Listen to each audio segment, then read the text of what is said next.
In today's video, I'm going to teach you how to clear your Notion inbox.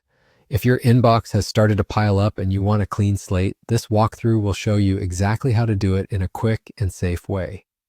Before we begin, remember that deleting items can be permanent depending on your workspace settings, so scan through anything important before you remove it. First, open your web browser or the Notion desktop app and sign into your account. Make sure you're in the correct workspace, especially if you're part of multiple teams. You'll know you're in the right place if you can see your familiar sidebar with your recent pages and databases. Give the app a moment to sync so everything you're about to manage is fully up to date. Next, navigate to your inbox. You'll typically find it in the left sidebar, often near favorites or under your workspace's main sections.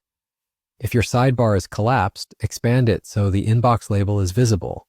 Once you're in the inbox, you should see a list of incoming items. These might be tasks, notes, shared pages, or notifications that have been routed there for triage. Now it's time to select everything you want to remove. Look for the checkbox control at the top of the list or next to each item. If your view supports it, you can select all items at once with a single click. If not, select them in batches.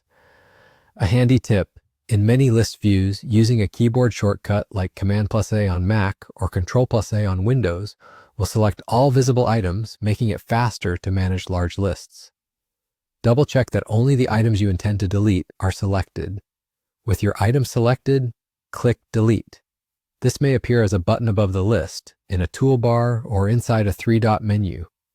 If a confirmation prompt appears, review it and confirm.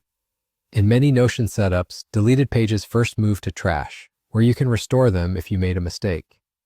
However, once trash is emptied, those items are permanently removed, so be thoughtful before you proceed. When the deletion completes, your inbox should show no remaining items or a message indicating you're all caught up. That's it, you've cleared your Notion inbox. As a best practice, consider doing a quick review periodically so your inbox stays manageable. If you collaborate with others, align on what belongs in the inbox versus other databases to avoid clutter. Thanks for watching, and enjoy working from a tidy, distraction-free Notion workspace.